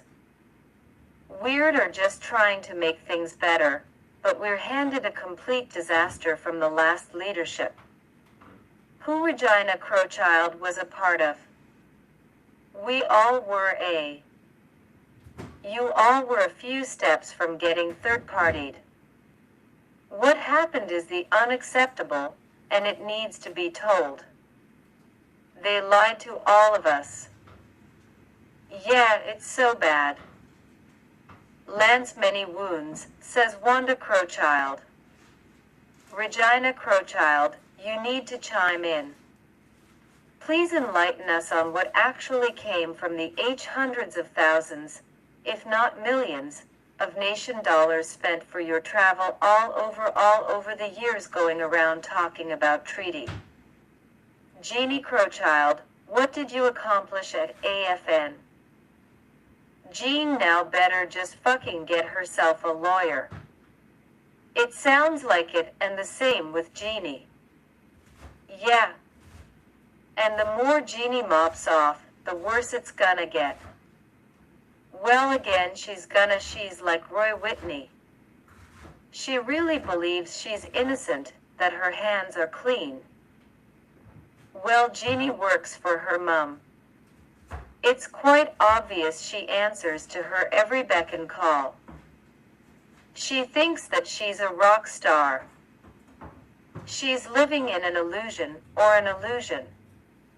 Again, when people aren't in the real world, aren't balanced, this is my own philosophy and my own opinion, is that sometimes, like I always picture that Christian, Adam and Eve and the tree, and the serpent and the tree, and those trees like her apples.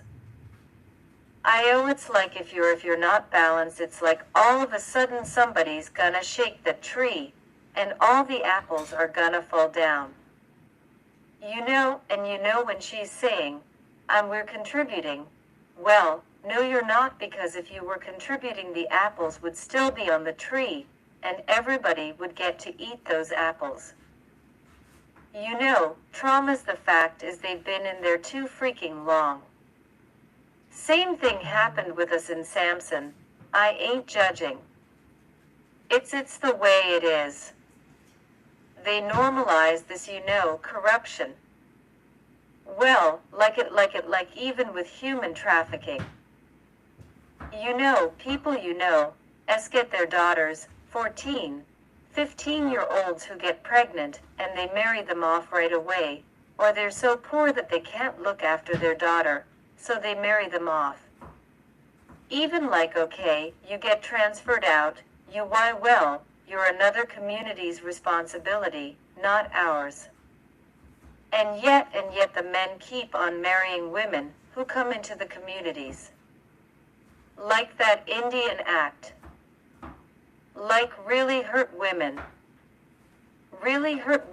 And made us made us attack one another. I just like my friend said author she says, I wish you know like in my life I'd like to see young women not be so vicious to other young women. This patriarchy and INIS you know, like that's the reality of it. And I said, well, for me as an elder and knowing the women that I've grown up with, and seeing younger women, like I'm seeing a transition. But I think there's needs to be more education done. And it's too bad because like Nechi Institute could have been instrumental in doing some sort of curriculum on, you know, young adolescent girls. We did that work. Okay. I did work in child welfare developing curriculum on kids aging out population on a youth training schools, but they just shut us out. And that's it's like reinventing the damn wheel again because they give money to the University of Calgary for their Indigenous program, and what do? They PhD these people out. You know, again without actually having any resources, like say re-referencing Nechi Institute. It's and again, who's getting the laureates, these, you know, white academics or these people who have, you know, can say, I've got Indigenous blood even if they don't have a status card.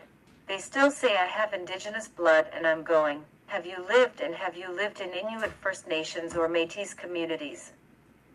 If you haven't then you don't have a pot to piss in. So get out of the stew. Get out of this. You know what we're cooking up cause you don't know where it begins and where it ends. They're just trying to get like you can't take it with you, like Buffy St. Marie. Shit. She can't take all the credit of whatever the hell she thinks she created, or in her delusional mind. No, that's the epitome. And Alvin Manitopia is sick enough for her. Well, like I said, there's so many people too still picking up for Nathan chasing horse. And even back in the day Elvin contacted me. I saw Nathan at the Elbow River Casino. What should I do? Call the police. No, I'm not gonna turn in a brother. What the fuck? Why call me in the first place then? He actually said that. Yeah. Just a fucking gossip queen, that's all he is. Like you know, I've gone through all that with people. You know, and it's heartbreaking that, you know. I had one to go down to the jury, and then I managed to go down to the sentencing. But even, you know, people thinking, well author, why you know, what you're doing is admirable but when it came to it, only one person came out and helped me. And you know, and I'm grateful. I'm truly grateful for that. And because of that it's empowered me to do more podcasts, and you know, really talk about how important it is for Indigenous women to talk about their lives. Cause it means something. One of the chiefs actually came up to me, and when I was sitting in the big room with the chiefs. I'm sitting at the front row because, you know, I'm hard of hearing most of the time, and I get easily distracted by my attention deficit disorder kicks in when I get trying to be analytical over there and looking at this one over there. What the hell is he doing here? And then I'm going back again to what's going on in the podium. You know what I'm saying? So I get distracted. Anyway, the chief comes up to me and he said, you know, guest, I heard you speak tea last night, and it really moved me what you said. Because I talked about poverty and about us women and children, our children being defenseless, trying to go to school, and we're being bombarded with all this racist racism. And I said, the big problem is 50% of our population is not engaged. That's the women. We don't have a voice. Like I can't go to this meeting tomorrow and stand up and speak. It's only for chiefs. And the majority of the chiefs are men. They've never experienced our way of looking at life. Yeah, they call us life givers, they call us, but at the end of the day our opinion doesn't matter. It's very, the matriarchy is ignored. I'm not saying that I need to be back in the limelight, or I need to know. Our women need training. They need to know, they need to go back to the basics, be homemakers again. Be the artists, to be the doctors, to be the lawyers, to, take control of their children and their households. Like Bake Bannock. Don't go standing in line at the Tim Hortons every fucking day. Cook a big home-cooked meal for your kids. Something, like back to the basics. And anyway, he said I really appreciate what you had to say, he said, because I hear you and he said, I just wish that I could do more to help you. And then he started talking like that, and then we got distracted. One of the chiefs went up and spoke, NIS, and I knew he was gonna break down and start crying when we talked because he was making an intervention on a residential school denialism, and he was sexually abused as a child, and he in fact has been charged as an adult many years ago, and has done work in this area all his life. So excuse me, I said I have to go support my friend. So I got up, and you won't believe this, about 10 people got up the same time as I did, and we once stood behind that chief that spoke. So I never was able to go back and pick it up. But I could tell that it was really troubling for him. Like he's trying to find solutions. He's trying to find methods by which he knows things are not going well. He can see that his community is suffering and this and that. But they don't know how to engage us. They don't. So as a result they just keep going to meetings. So it makes me realize that we need to get organized. But we can't do it relying on other organizations in Indian affair, and we could probably get money later on, but Daniel Smith is no longer organize us. Well, like this weekend the Sioux Valley Dakota Nation Watchie, the powwow, 80 years. So I was like 6 years old, I was 6 years old, and they'd already been, celebrating every year for 6 years by the time I was born. And I think in my grandmother, Daisy DeWan Crouch Crane Crowchild. She did a lot of volunteer work, with the Anglican Church doing the rummage sales, selling getting second-hand clothes and selling them, refurbishing them, making money. And because she was Dakota Sioux and my mom was Dakota Sioux as well, she took that auxiliary money and she rented a tent, like a big top, but it was only 10 feet by 6 feet. It was a long rectangular.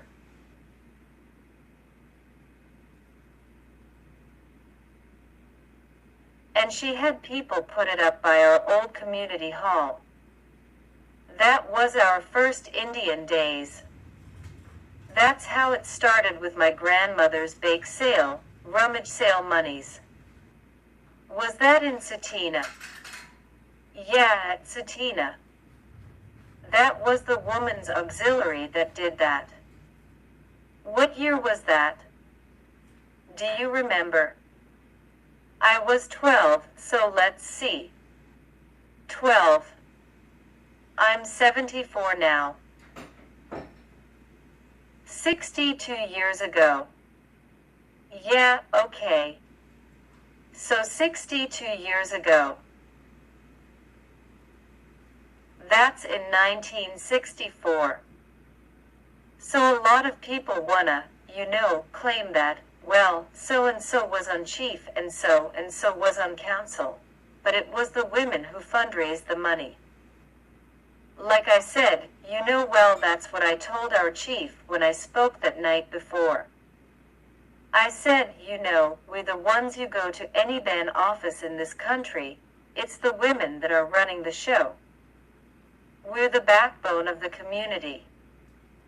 We know what goes on. We live it.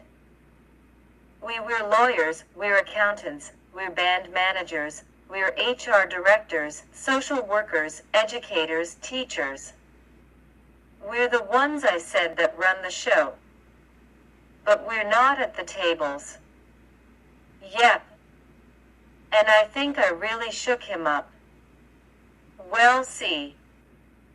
In 64, like 62, 63, 64, 65, that's when alcohol like I said, the alcohol was coming in, and it was just all of a sudden the community went silent.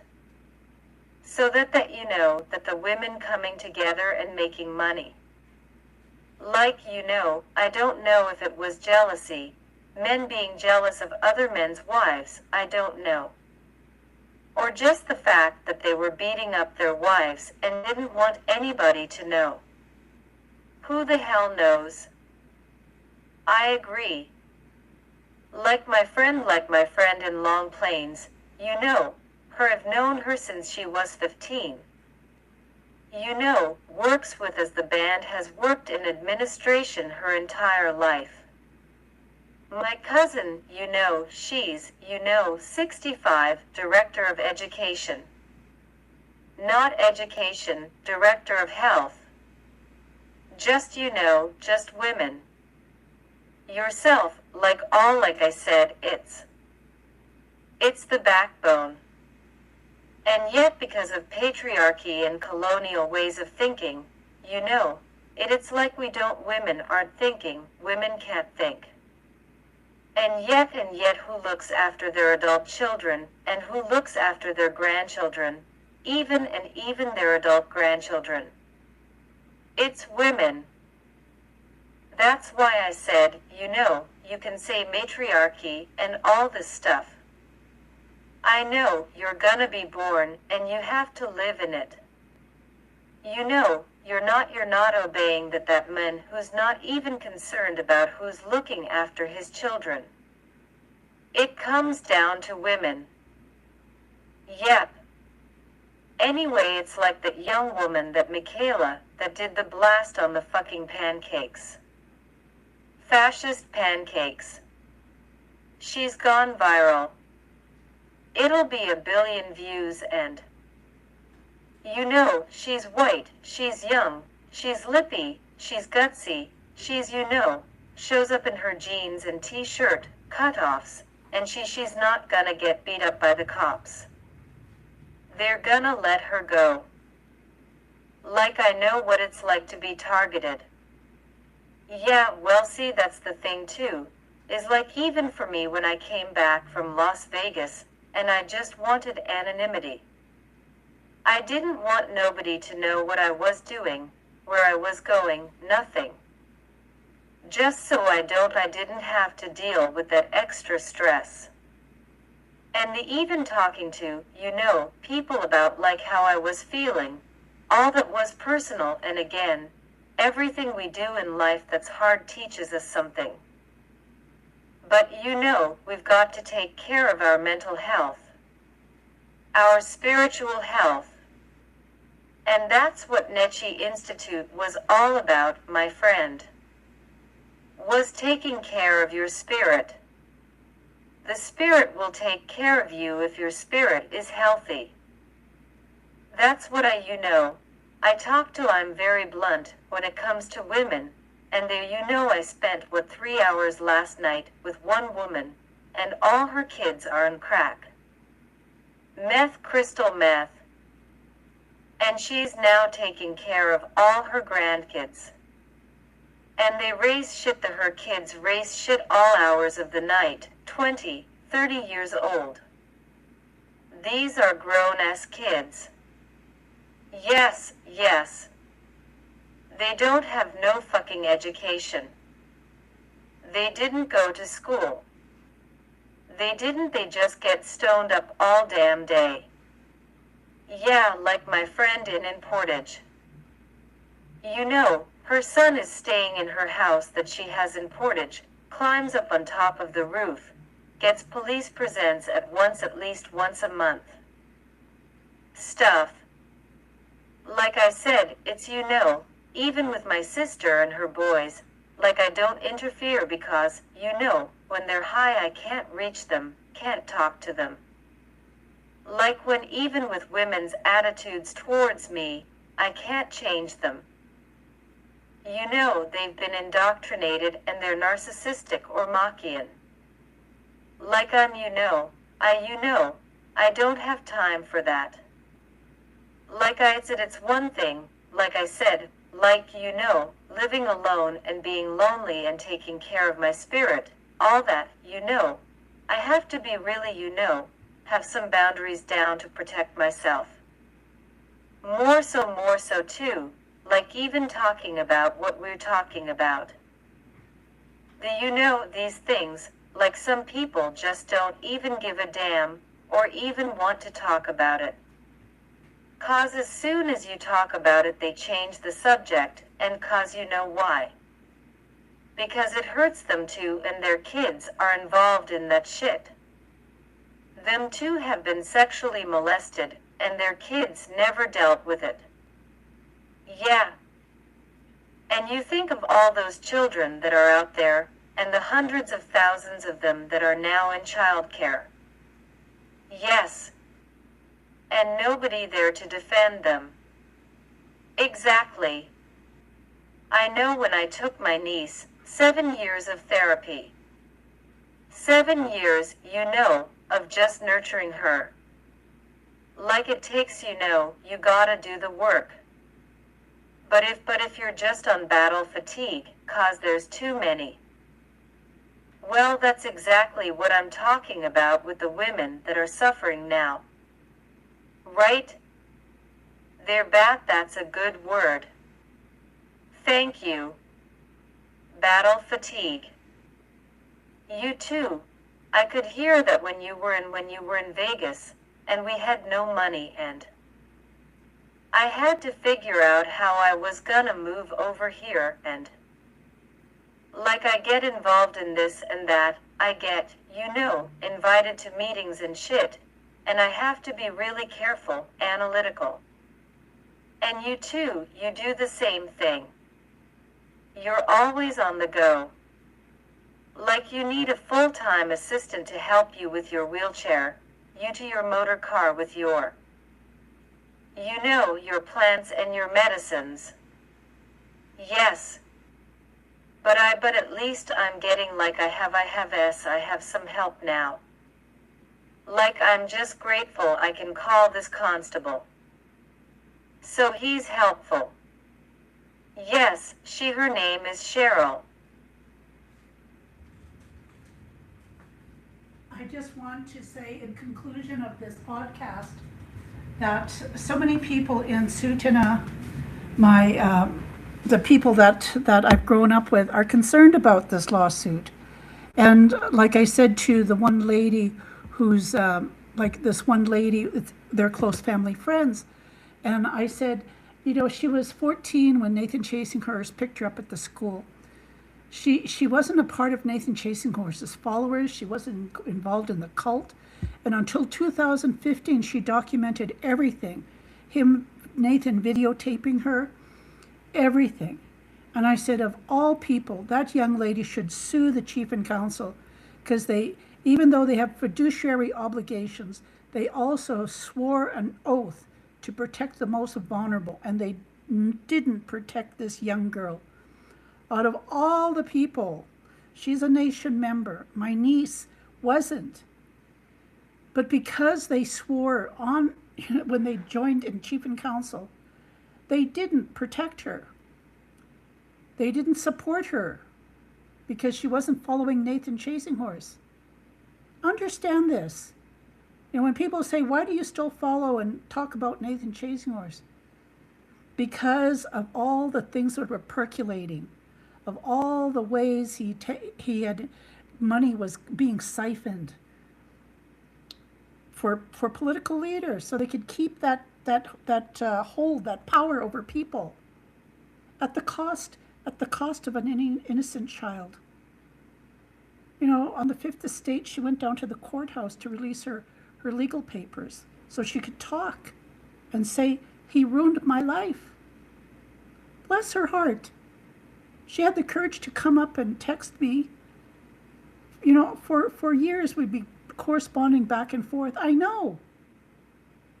My niece wasn't listening to me, but that young woman, my childhood neighbor's daughter, my hat's off to her. That young woman needs to be compensated because nobody in leadership protected her. That's what I want to say. All this stuff that's percolating, all this sexual assault from Roy Whitney on 2 men, this other band counselor allegedly, paid out of court to have the charges dropped. But I know it'll still appear in court, but that woman will plead as an unfriendly witness. Hearsay. But a lot of this stuff that women have argued, fighting against other women, when you're supposed to be there protecting children. No matter, what money comes to you, and you're saying treaty rights, the rights of children and women and the most vulnerable. That's why when that young woman says fascist pancakes, she knows. I'm not still talking about Indigenous women and girls. Yes, there's a crisis of murdered and missing Indigenous children. But in general, the rights of any woman in Alberta is being jeopardized. So people, wake up, please. Anyway, I tried to do my due diligence on this podcast.